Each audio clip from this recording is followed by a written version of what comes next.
She said, "No woman dreams about ending up with someone like you." I calmly finished my coffee and walked away without looking back. A year later, she froze after seeing my engagement photos shared across thousands of accounts online during a single weekend. "No woman dreams about ending up with someone like you." She said it quietly. That was the part that surprised me most. Not the words themselves, but the calm delivery. No tremor in her voice. No hesitation. Like she'd been rehearsing it somewhere in the back of her mind for months and had finally found the right moment to let it out. I was holding my coffee cup, a medium dark roast, the way I always ordered it at this particular place on Clement Street, the cafe we'd been coming to together for nearly 3 years. The cup was still warm in my hand. I remember focusing on that warmth, the ceramic against my palm, because it gave me something to hold on to while the words settled into the air between us. I looked at her. Teresa was watching me with an expression I didn't fully recognize. Not cruelty, exactly. Not regret either. Something more detached than both. Like she was observing an experiment she'd already predicted the outcome of. I didn't say anything. I set the cup down, picked it back up, took one slow, deliberate sip, then another. I finished what was left, maybe 3 swallows, and placed the cup gently on the saucer. Folded my napkin, pushed my chair back with a soft scrape against the tile floor. I stood up. I didn't raise my voice. I didn't demand an explanation. I didn't tell her she was wrong, or beg her to take it back, or construct a defense of my own character while she sat there waiting to dismantle it. I just looked at her for one moment. One quiet, final moment, and then I walked toward the door. I didn't look back. The city was gray and cool outside. I stood on the sidewalk for a few seconds, watching the traffic on Clement, and I remember thinking that I should feel something more dramatic than this. Shouldn't there be more noise inside me? Some kind of collapse? But there was only stillness, and a terrible, hollow clarity. I didn't know it yet, but that was the last conversation Teresa and I would ever have that mattered. Everything after it would be logistics, calls about keys, texts about furniture, a mutual silence that gradually stretched until it became permanent. A year later, she'd stare at a photo she was never supposed to care about. But that comes later. What I was about to lose hadn't fully registered yet. That night, sitting in the apartment we shared on the 3rd floor of a building in the inner Richmond, I made a mental list the way you do when panic starts and your brain insists on cataloging instead of processing. The relationship, obviously. 3 years of shared history, inside jokes, the specific warmth of waking up next to someone who knows you. The apartment itself, we'd picked it together. Teresa had chosen the curtains. I'd argued unsuccessfully for a different couch, and then quietly come to love the one she'd chosen. The future plans. We talked, not recently but enough, about a longer lease, maybe a move to a bigger place in a year or 2. Vague things. The kind of plans that feel solid when you're inside them, and completely weightless the moment they're gone. There were the mutual friends too. People who'd arrived as Teresa's friends and become mine. Or so I'd believed. I'd learn later how provisional some of those friendships were. And there was something harder to name. The version of myself that existed inside this relationship. The person who was someone's partner. Who had a standing Saturday routine and a +1 and a reason to keep the apartment clean. I didn't want to lose any of it. I told myself, sitting on that couch I'd come to love, that it wasn't over. That she'd said something cruel in a moment of frustration. That we'd had difficult stretches before and found our way back. Teresa was sharp-tongued when she was stressed. I knew that. I'd always made allowances for it. But something was different this time, and part of me knew it even then. The coffee shop, she'd suggested it. Not our apartment, not a walk, not any of the usual private spaces where couples have their difficult conversations. A public table. The calculated composure in her voice. The way she hadn't waited for any particular provocation, hadn't built toward it, had simply found a pause in our conversation and placed it there, like something she'd been carrying and needed to put down. I turned it over in my mind for hours. I texted Vincent around 10 that night. Just 2 words. Can we talk? He called me immediately. He listened. He didn't try to fix it right away, which is one of the things about him I've always been grateful for. She actually said that. He said, after I'd given him the whole thing. Word for word. There was a pause. Okay. Just okay. Like he was filing something away. I didn't know what that meant at the time. I'd understand it much later. I went to bed that night, still half believing things could be repaired.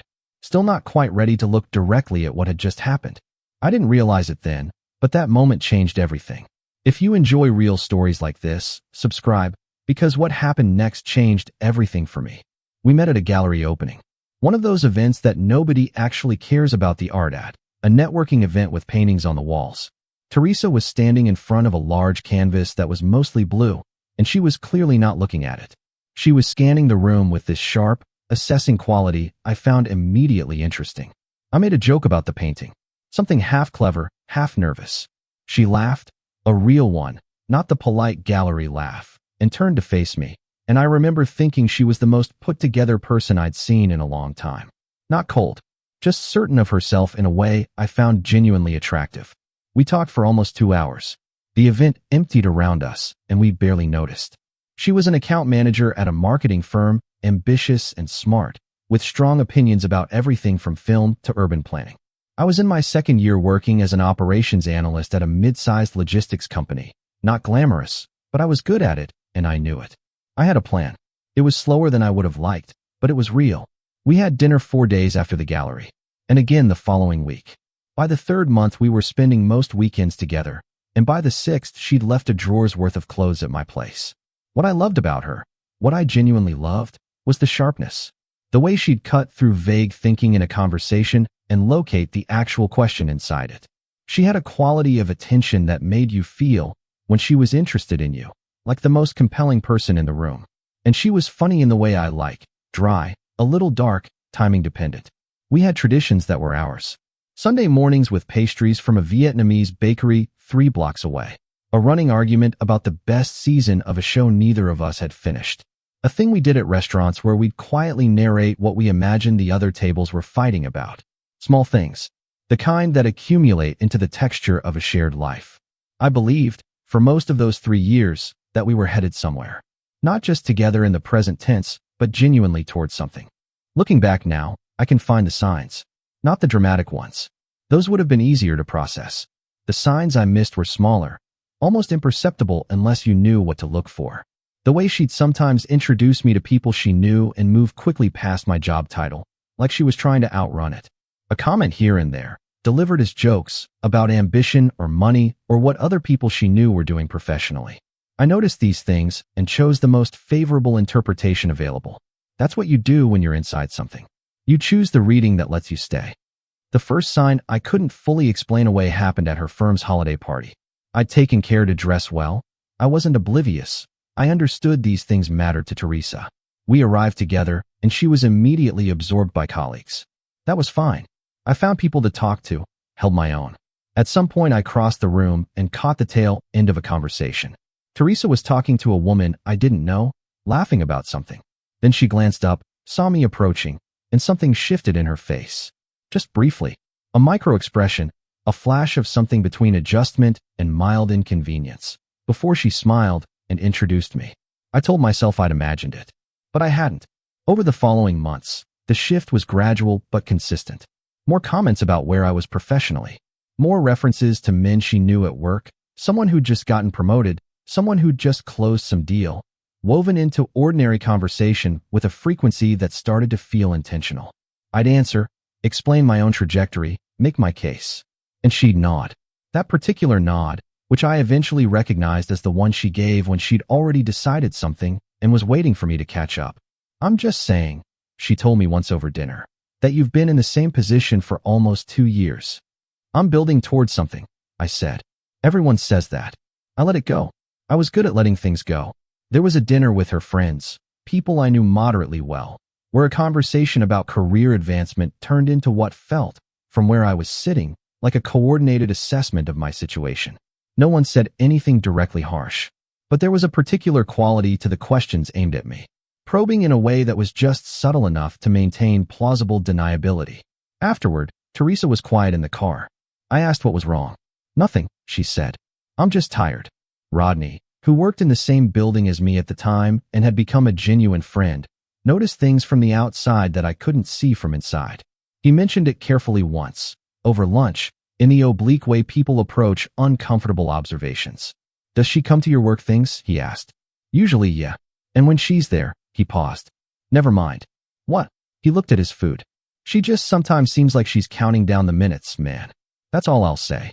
I changed the subject. Bradley, an old friend from college who'd met Teresa a handful of times, was more direct. Over beers one evening, Teresa was out with her colleagues. He said, plainly, I'm not sure she's as proud of you as she should be. I told him he didn't know her well enough to say that. He nodded and didn't push it. I went home that night and lay awake for a long time. Not because I thought Bradley was right, but because some part of me was afraid he was. The most damaging pattern I see now was what happened to my own self-perception during those months. I'd started out relatively confident, not arrogant. I had a realistic assessment of where I was and where I was going. But gradually, almost invisibly, something had shifted. I'd begun measuring myself through Teresa's eyes. And Teresa's eyes, I was slowly realizing, were finding me consistently insufficient. I'd stopped mentioning my work wins to her. Not because they were small, they weren't, but because I'd learned, through enough non-reactions and gentle dismissals, that they didn't register as wins in her framework. That's a particular kind of damage. The quiet kind. The kind you don't notice until you're already diminished. The coffee shop argument didn't begin as an argument. It began as a Saturday morning. Normal enough. We'd been quieter with each other for a few weeks, but I'd been telling myself that was just the rhythm of a long relationship, the natural ebb of energy. We walked to Clement, found our usual table, ordered. She had her latte. I had my dark roast. We talked about ordinary things for the first 20 minutes. I'd actually started to relax. Then she mentioned a friend of hers, a man from her professional circle named Marcus. She'd brought him up before. He'd recently been promoted to director level at some consulting firm, was apparently doing exceptionally well, on property. Good for Marcus, I said. I'm not saying it to compare, she said. Then why bring it up? She looked at me. Because I think about things sometimes. What things? About where we're going. About what this looks like in 5 years. She wrapped both hands around her cup. I see where my colleagues are. I see what their lives look like. And then I look at us and she stopped. You just what? I wonder if I've made the right choices. The cafe was quiet that morning. The sound of an espresso machine. A couple talking softly 2 tables away. What does that mean? I asked. It means I'm 29 years old and I want certain things, and I don't know if you're the person who's going to be able to give them to me. I don't know if you even understand what I'm talking about. I understand perfectly. Do you? She met my eyes.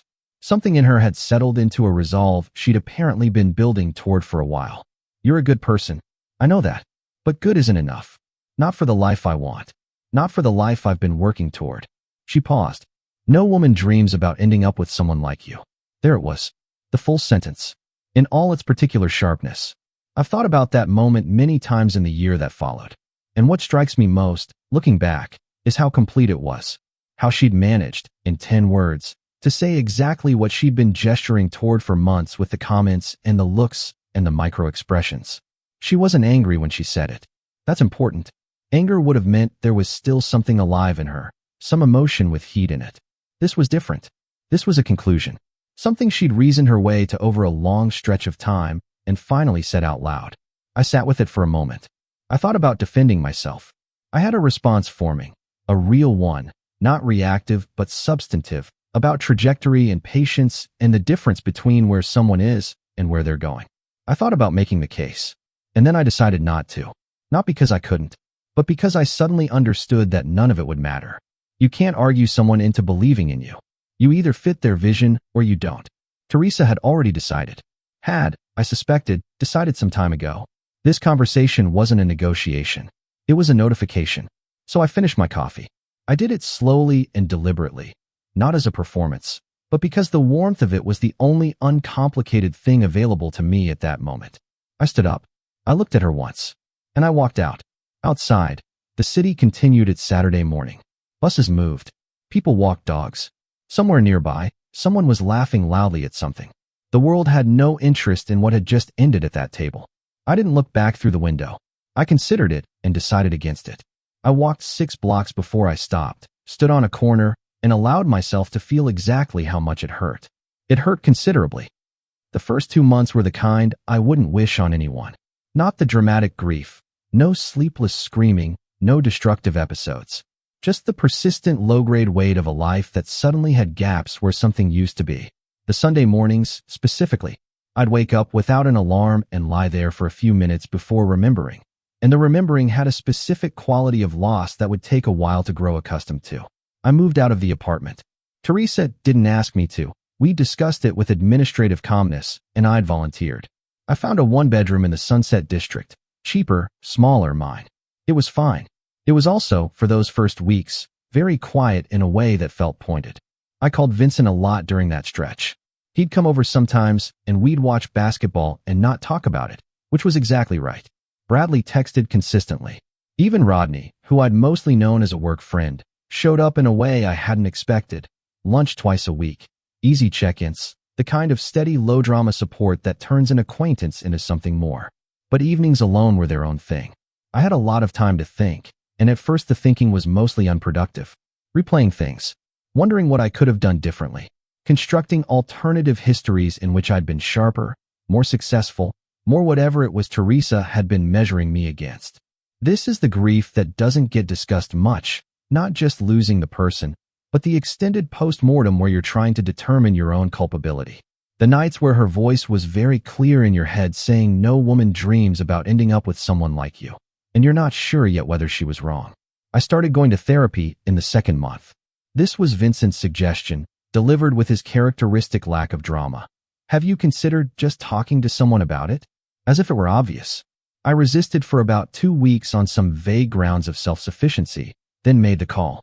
Dr. Kessler's office was in the Mission, a small, unremarkable room with good light, and a certain quality of attention that was different from the attention of friends. She didn't need me to be okay. She also didn't need me to be devastated. She was interested in the actual thing, whatever it was, and that particular absence of agenda was useful in ways I hadn't anticipated. What did you believe about yourself? She asked me once, around the third session, before the relationship. And what did you believe at the end of it? I sat with that for a while. The gap between those two self-assessments was more significant than I'd acknowledged. I started working out consistently around the same time, not because I needed a transformation montage, but because I recognized that I'd let my physical routine erode gradually over the past year and a half, and that reclaiming it felt like a form of returning to myself. Mornings at a gym 2 blocks from the new apartment. Nothing dramatic, just the specific satisfaction of showing up repeatedly and watching small changes accumulate. The career piece was more complicated. I'd been coasting at the logistics company. I could admit that now. Not from laziness, but from something quieter, a sense that there was no particular urgency, that the pace was fine. Teresa's assessments had done something strange. They'd both deflated my confidence and numbed my ambition. The two things happened in parallel. I hadn't noticed either until they were both gone. I had a long conversation with Rodney in the 4th month. We were at a bar near the office, a Tuesday evening, and I was telling him about a restructuring that was happening internally, some opportunities opening up in an adjacent department that I'd noticed but not moved on. Why not? He said. I didn't have a good answer. You're the most operationally fluent person in that building, he said, with the mild irritation of someone stating an obvious fact. I've watched you solve things in meetings that people twice your title can't figure out. What exactly are you waiting for? I applied for the internal position the following week. I got it. The title change was modest. The compensation was not. But more than those things, the decision itself represented something. A choice to act on my own timeline rather than someone else's. A small but real reclamation. I met Yvonne in month 5. I want to be accurate about this, because the actual sequence matters. There was nothing romantic about the first several months we knew each other, and pretending otherwise would distort what was genuine about how things developed. She worked in product development at a tech-adjacent firm that was starting a partnership with my company. We were on the same cross-organizational working group, 4 people on each side, a set of weekly calls, occasional in-person meetings.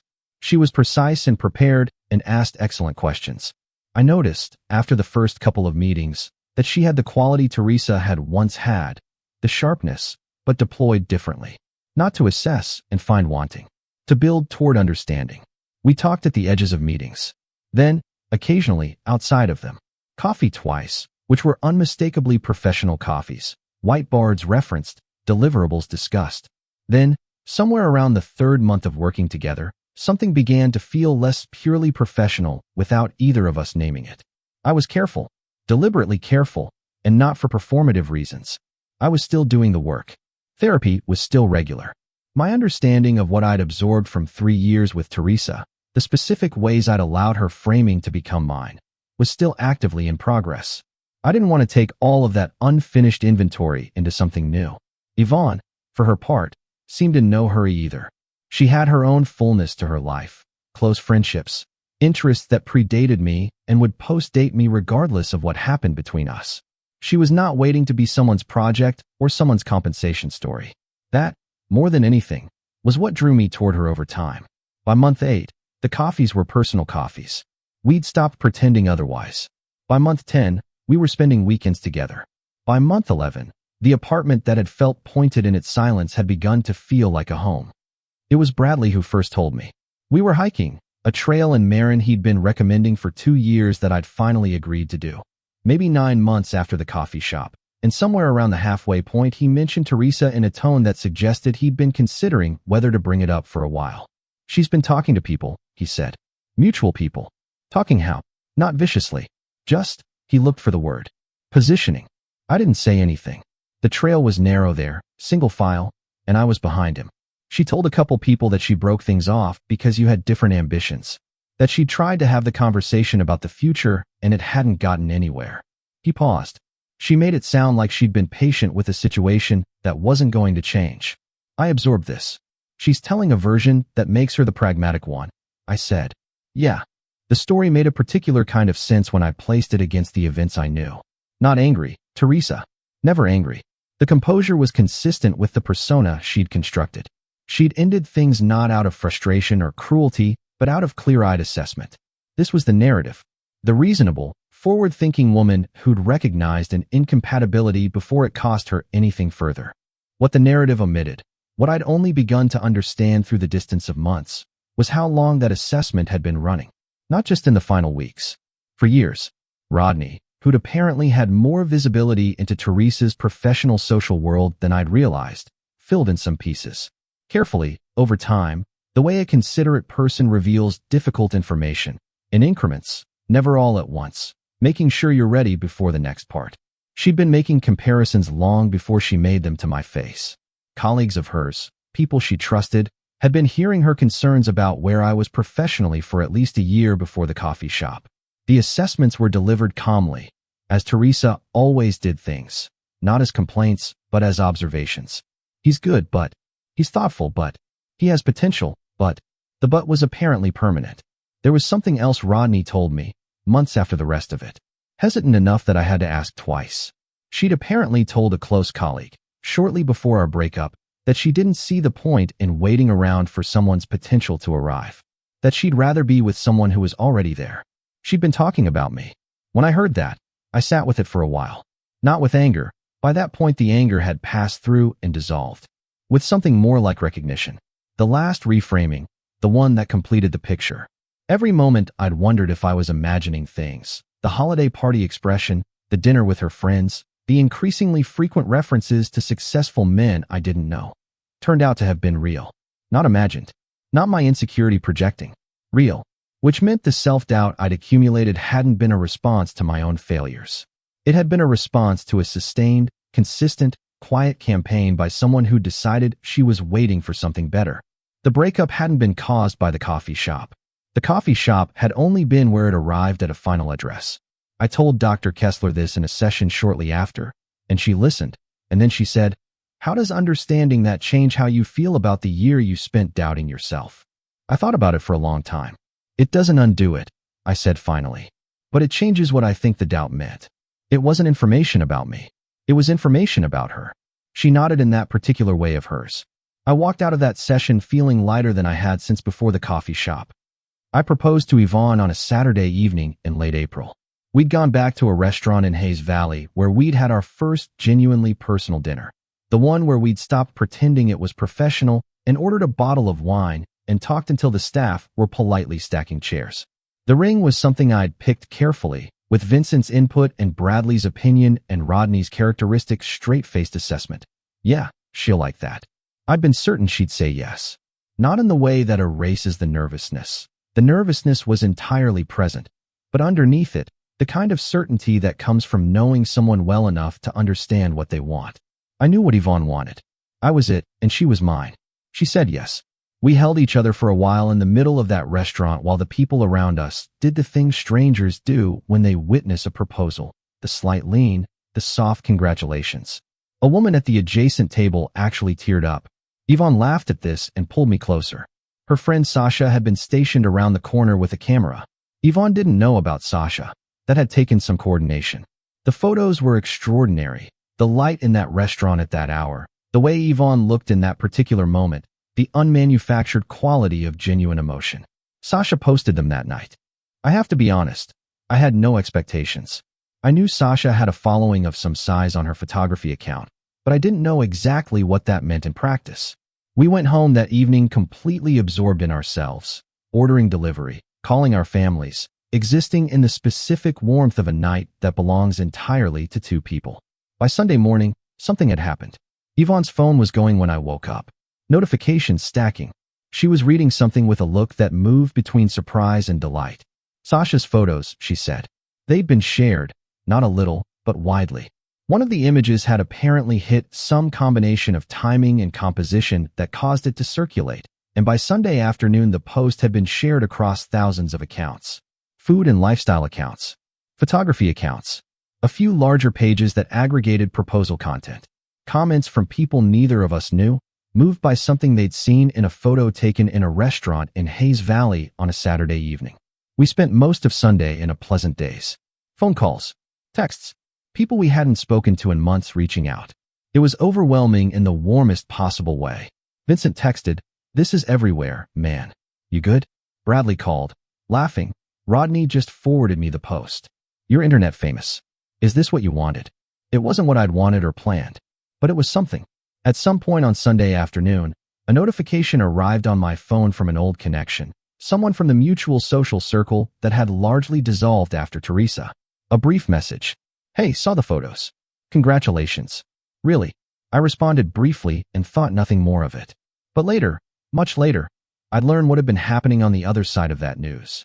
Vincent told me eventually, because Vincent always tells me things when enough time has passed. Teresa had seen the photos through a mutual connection on Sunday evening, had spent time on the post, had asked someone we both knew, not Vincent, for details. Who was Yvonne? How long had we been together? Where did she work? That last detail, how long had we been together, was the one that apparently bothered her most. She'd apparently assumed that I'd moved quickly, found someone fast to compensate, constructed a rebound that looked more impressive than it was. When she understood the timeline, that Yvonne and I had been together for nearly a year, that this had been building in the time immediately after Teresa had made her pronouncements at our cafe table, something shifted. She understood, according to what made its way back to me, that this was not a rebound. This was not compensation. This was what had happened in the year she'd dismissed as a waiting room. He became exactly what she said he'd never become. The photos kept circulating. By Monday, they'd reached something like 70,000 shares across various platforms. Neither of us had done anything to facilitate this. It had simply found its own momentum, the way things occasionally do. I thought about Teresa once on Monday morning, a brief, unprovoked thought, and then let it pass. There was a proposal to look at, framed already by Sasha and arriving by mail. There was a woman in my kitchen making coffee, filling the apartment with the specific ordinary sounds of a life being lived well. I went back to that. I ran into Teresa 3 weeks later. Unexpected, the way these things are when cities are smaller than they seem. A Saturday morning in the Richmond, the neighborhood we'd both lived in when we were together. I was picking up pastries from the Vietnamese bakery. She was outside a coffee shop across the street. We saw each other at the same time. There was a moment, a very brief one, where I assessed my own internal state and was surprised by what I found. Or rather, by what I didn't find. No spike of anything. Not anger, not satisfaction, not the complicated residue of grief. Just recognition. A person I used to know, standing on a sidewalk. She crossed the street. "Hey," she said. "Hey." She looked. I noticed this with a certain neutral clarity, like herself. Put together in the way she always was. Good coat. Assessing expression that she was visibly trying to soften into something warmer. "I saw the photos," she said. "Yeah." I held the pastry bag. "We're really happy." She nodded. Something passed through her face. Complex, too layered to fully read. Not devastation, I don't think. More like a reckoning. The particular expression of someone who's arrived at a realization they've been resisting and has finally, against their preference, accepted it. "She seems great," Teresa said. "She is." A pause. The block was quiet, a few other people moving past. She looked at me with that full attention she'd always had. The quality I'd found so compelling at a gallery opening years ago, directed at me now in a different way. I think I was unfair to you, she said. At the end, the things I said. I considered several responses. You were honest, I said finally. That's what it was. You were honest about what you thought. That's generous. I'm not trying to be generous. I looked for the right word. I'm okay, Teresa. I'm genuinely okay. I was for a while before the photos, before all of that. Whatever you said at that table, it didn't break me. It actually turned out to be one of the better things that happened to me. She absorbed this. I could see her working out whether to say more. There were things she'd come to the middle of that street to say. Apologies, perhaps, or questions, or some version of the conversation she'd been carrying since Sunday. I could see them all queued up behind her eyes. But there was nothing more I needed from her. That was the truth of it, and it had been the truth for a while. I'd arrived at whatever was on the other side of that coffee shop, and I'd gotten there by walking forward, not by dragging the past along behind me. Take care of yourself, I said. Not coldly, not warmly. Honestly, I turned and walked back the way I'd come. There was no parting look, no final glance to measure her reaction, no checking over my shoulder to see whether she watched me go. I walked the 4 blocks to my car with the pastries, the morning opening up ahead of me. Yvonne at home, a full Saturday, the ordinary, extraordinary texture of a life that had turned out, quietly and without fanfare, to be exactly what I'd wanted it to be. The person at that cafe table who'd said no woman dreams about ending up with someone like you had been talking about a version of me that didn't quite exist anymore. Maybe it never had. I got in the car. I sat for a moment in the quiet before starting the engine. Then I drove home. For the first time, when I thought of Teresa, she looked like a stranger. And I finally looked away.